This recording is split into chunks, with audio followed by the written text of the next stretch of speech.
es comenzar ya con la parte de la presentación. La parte de capacitación en sí va a estar a cargo de Bruno Yelsa, de Ana Laura Pérez, en dos diferentes etapas. Una hora en la mañana, después, como dijimos, los invitamos a todos a compartir un almuerzo, que es aquí a la vuelta en el Aeroclub, y después retornamos a la hora 14 para tener incluso la participación vía Skype de un técnico de Twitter desde México, que nos va a estar dando algunas informaciones también relativas a cómo se manejan las grandes plataformas, que en definitiva son a veces los lugares donde más se desarrollan este tipo de campañas de desinformación. Y después vamos a tener una segunda parte de capacitación a cargo de Bruno y de Ana Laura. Nosotros, como Asociación de la Prensa Uruguaya, en este caso en particular aquí en Paysandú, estamos desarrollando este seminario taller Periodismo, Desinformación y Elecciones, que es en definitiva la misma actividad que desarrollamos en Melo. La pregunta que estaba planteada recién por Fabián, lo de desinformación o fake news, en realidad estamos hablando de desinformación. Nosotros apostamos a tomar un concepto que es el de la Relatoría Especial para la Libertad de Expresión de la Comisión Interamericana de Derechos Humanos.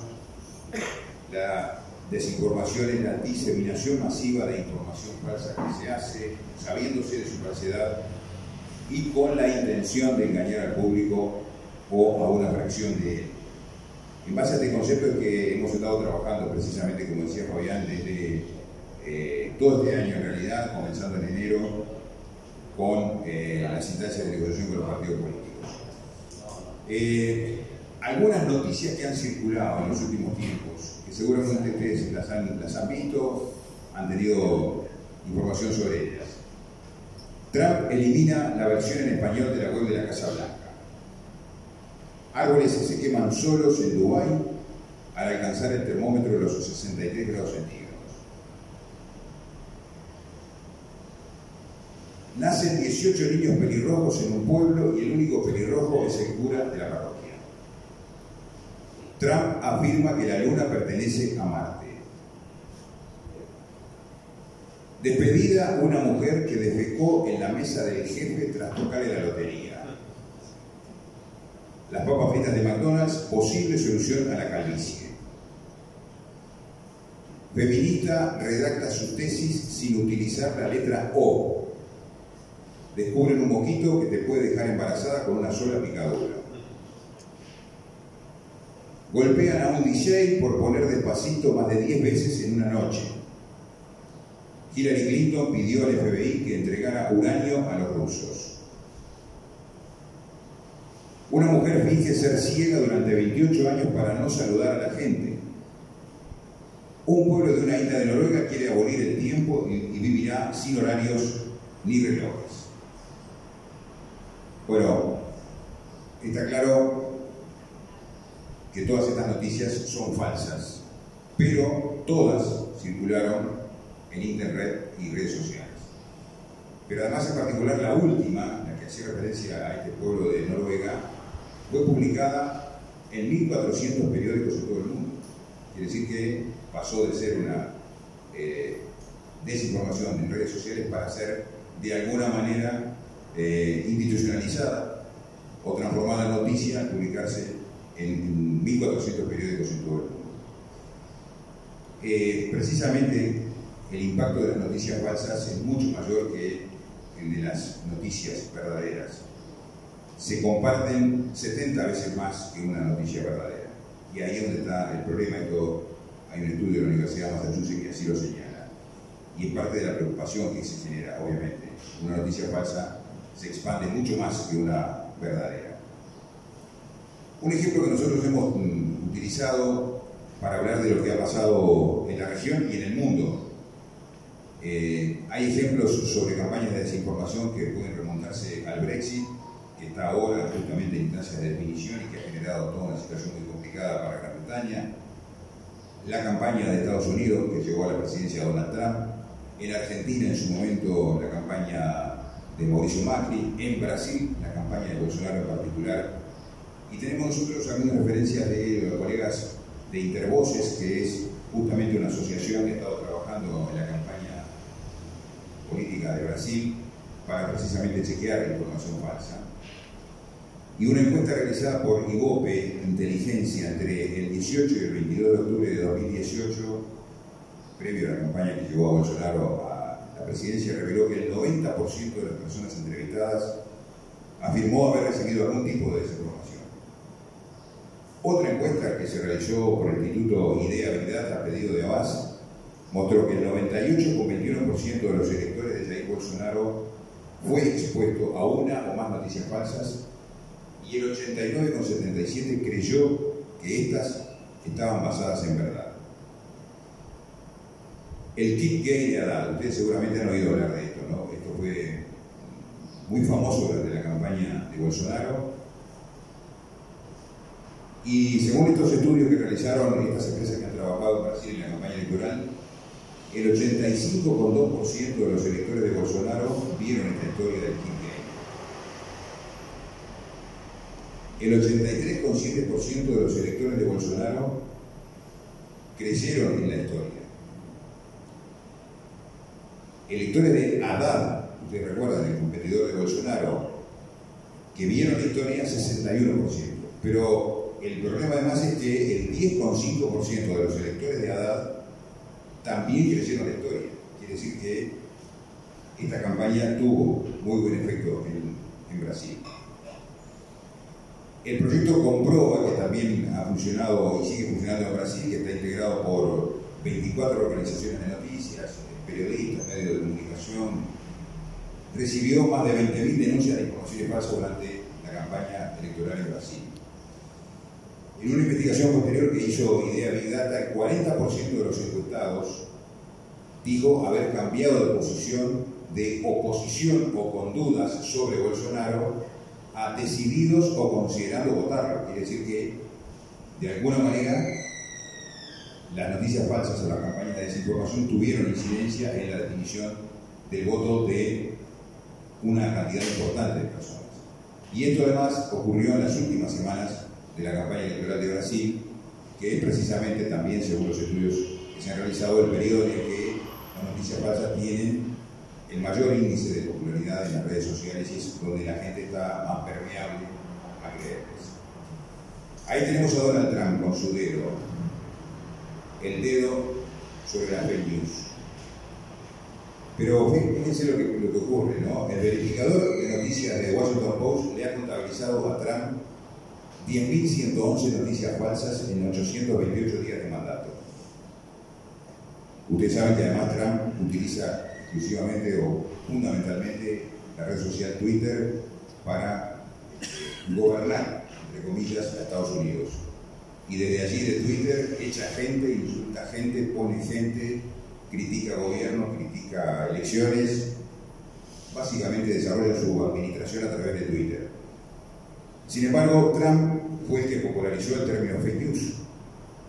Y ustedes se lo habrán visto seguramente, se lo atribuye a todos aquellos medios que se oponen a las acciones que desarrollan. Quizás en CNN, que es la que seguramente nos llega más en el cable, habrán visto CNN, que es una de las empresas de información que ha sido calificada como directamente fake news. Alguien le hace una pregunta y él dice fake news, contesta con el término fake news, que además fue uno de los que seguramente más popularizó este término. Y la pregunta que nos estamos planteando es: ¿estamos preparados para enfrentar este fenómeno? Ese es el objetivo de alguna manera de estos talleres, saber si efectivamente podemos o tenemos la capacidad de identificar campañas de desinformación. La mitad de la población mundial se ha creído alguna vez una noticia falsa. Y de quienes estamos aquí hoy reunidos, ¿alguno se creyó alguna vez una noticia falsa? Yo creo que todos, ¿no? Creo que todos. ¿Alguien puede afirmar con absoluta certeza que nunca se creyó una noticia falsa? Es difícil, ¿no? Bueno, 6 de cada 10 personas en el mundo se creen capaces de identificar una noticia falsa. 6 de cada 10. Pero veamos a ver si efectivamente estamos. A ver. Pequeño ejercicio. Amazon se prepara para lanzar un mercado robotizado. ¿A cuántos de los que estamos acá les parece que esta noticia es falsa? Levanten la mano. Falsa. Bien. ¿A cuántos les parece que es verdadera? Bien. Segunda noticia. Detienen a un hombre por llamar 2.600 veces a una compañía telefónica para no sentirse solo. ¿Quiénes creen que esta noticia es falsa? ¿Y quiénes creen que es verdadera? ¿Mayoría falsa? Bien.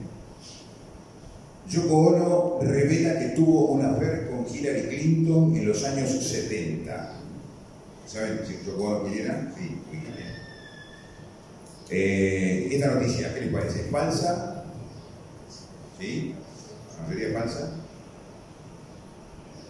La última, descubren una isla de plástico en el Océano Pacífico. ¿A quién le parece que es falsa? ¿Verdadera? Bien. Bueno, a ver, veamos cómo estamos. La primera y la tercera noticia son falsas. La de Amazon y la de Yoko Ono. La segunda y la cuarta son verdaderas. Bien. Así que, ¿cuántos de aquí acertaron las 4? Nadie. No, estamos complicados.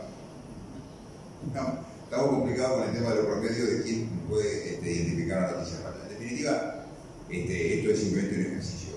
Las herramientas las van a proporcionar Bruno y Ana Laura y seguramente ustedes van a tener la posibilidad de acceder a ese tipo de herramientas que nos permiten identificar ese tipo de campañas. Entrando ya en la campaña limpia que promovimos en Uruguay, fundamentalmente 3 pilares de esta campaña. Por un lado, el Pacto Ético contra la Desinformación, que firmó el sistema político el 26 de abril en el Palacio Legislativo. El segundo punto, la capacitación a los periodistas, que es lo que estamos desarrollando en Montevideo y en el interior del país. Y el tercer punto, la instalación de un mecanismo de chequeo de información, que también se cumplió con la creación de verificado, que ya está funcionando. Para la preparación del Pacto Ético, nosotros comenzamos a trabajar con reuniones con todos los partidos políticos con representación parlamentaria, la anterior representación parlamentaria, no la que tenemos ahora, que ha cambiado bastante. Las autoridades de todos los partidos de inmediato aceptaron integrarse a la campaña que estábamos desarrollando. Esto incluso lo comenzamos en el mes de enero, febrero de este año, meses bastante poco apropiados para desarrollar este tipo de actividades porque la gente no está muy interesada en eso, pero sin embargo hubo sí disposición de los partidos políticos a mantener reuniones con nosotros, y una vez planteado el tema rápidamente se integraron a trabajar con nosotros, designaron delegados para trabajar precisamente en la redacción del texto que se iba a firmar en el Palacio Legislativo. Allí se trabajó con este texto que básicamente tenía algún punto referido al contexto internacional, y esto de lo que hemos estado hablando de cuáles eran los argumentos para promover este pacto ético. Y hacíamos referencia precisamente a la proliferación de las campañas de desinformación a través de las redes sociales, los servicios de mensajería, durante las campañas electorales en la región y en el mundo. En el caso, por ejemplo, de Brasil, el presidente Jair Bolsonaro prácticamente desestimó la utilización de los medios tradicionales, como por ejemplo la televisión, y básicamente fundó su campaña a través de la utilización de WhatsApp, que fue donde se aprovecharon a difundir este tipo de campañas de desinformación. Esta preocupación que está planteada tiene que ver precisamente con la instantaneidad que ha generado la difusión que se produce a través de las redes sociales y la masificación de la desinformación. Y esto involucra obviamente a todos los actores de la sociedad, periodistas, medios de comunicación, instituciones de la sociedad civil y políticos. Todos deberíamos estar preocupados por este tema que tiene que ver nada menos que con la democracia. Y por supuesto, en este contexto de lo que hablábamos, en la argumentación para promover el pacto ético, hacemos referencia al hecho de que Uruguay obviamente no puede ser la excepción en esta cuestión, y también seguramente, y esto estamos hablando de los meses de marzo-abril, previo incluso a la campaña de las internas, la posibilidad de que ese cuestionado fenómeno se instalara en Uruguay era un dato de la realidad, y de alguna manera ocurrió. Por suerte no con la virulencia que tuvo en otros países, incluso cercanos. No hubo campañas de desinformación de forma masiva. Hubo algunos hechos puntuales que afectaron incluso a un partido que incluso llegó a hacer denuncias penales sobre este tema, como el caso del Partido Nacional, previo a la interna, donde se habían desarrollado campañas de desinformación.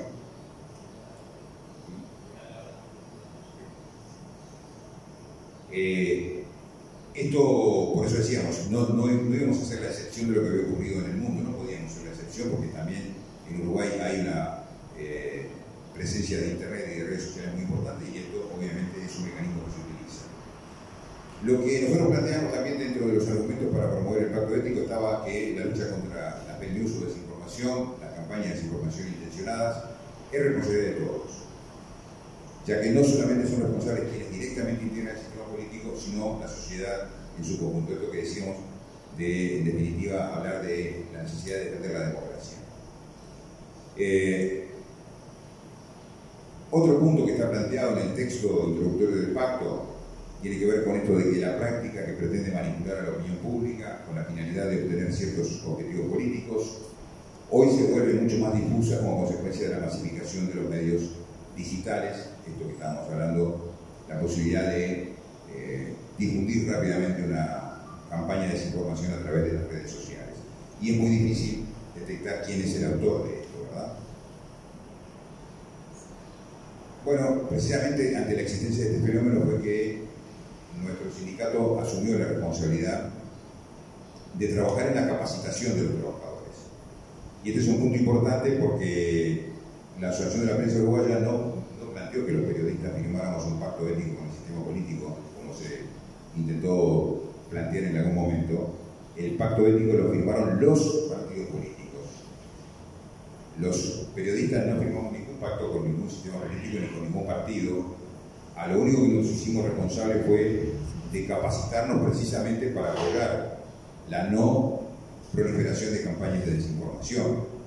Y eso es lo que justamente intentamos hacer con este tipo de actividades en Montevideo y en el interior.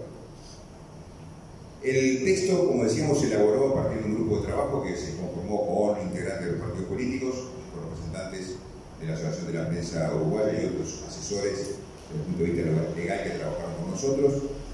El primer párrafo dice: los partidos políticos uruguayos, abajo firmantes, se comprometen a no generar ni promover noticias falsas o campañas de desinformación en perjuicio de adversarios políticos.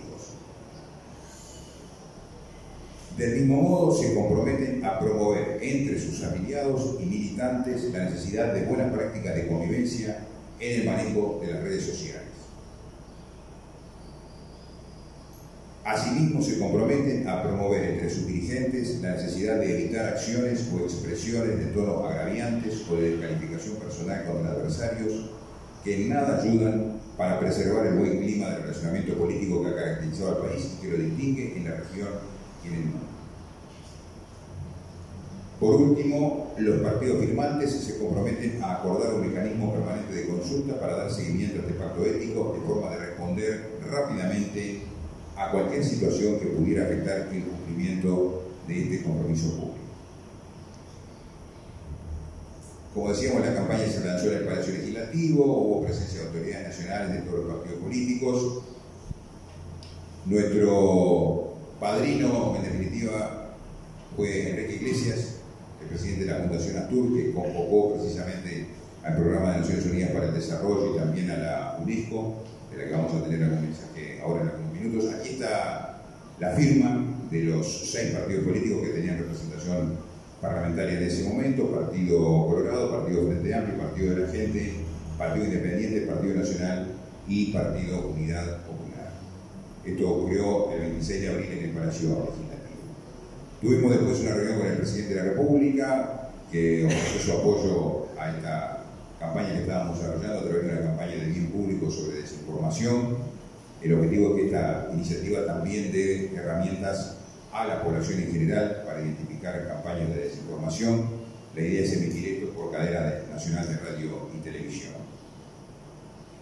Y después, la otra pata que teníamos tenía que ver precisamente con la capacitación de los periodistas. Hemos estado desarrollando instancias en Montevideo y también en el interior, como decíamos, con presencia de expertos de Argentina y de Brasil, de Intervoces, de Chequeado de Argentina, las actividades desarrolladas por Naciones Unidas, la Fundación Friedrich Ebert, la capacitación que hemos recibido también de AFP, de la cual además Bruno es uno de sus integrantes. Ya hemos tenido otras instancias con otras colegas que han estado trabajando con nosotros en seminarios desarrollados en Montevideo, y ahí es donde justamente se han planteado herramientas para identificar campañas de desinformación.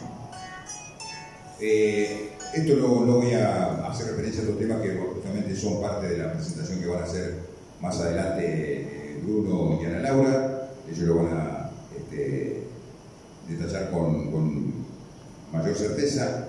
Nosotros queremos plantear simplemente como sindicato la preocupación que tenemos desde el punto de vista de lo que nos toca como sociedad en definitiva. Bueno, lo que decimos del mecanismo de chequeo es esto de verificado.uy, que ya está funcionando, que está trabajando activamente, que ojalá pueda seguir. Vamos a ver cómo funciona eso más adelante. Todavía hay un problema aquí eventualmente de financiación, pero bueno.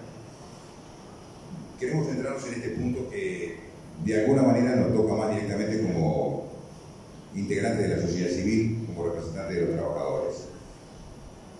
Porque son acciones que no tienen que ver con buscar alguna herramienta específica, sino que tienen que ver con nuestro compromiso hacia esta cuestión. Fortalecer la cooperación entre Estado, agentes privados y sociedad, buscando soluciones colectivas y efectivas y mecanismos de corregulación desarrollados a partir de dispositivos democráticos y de amplio debate crítico.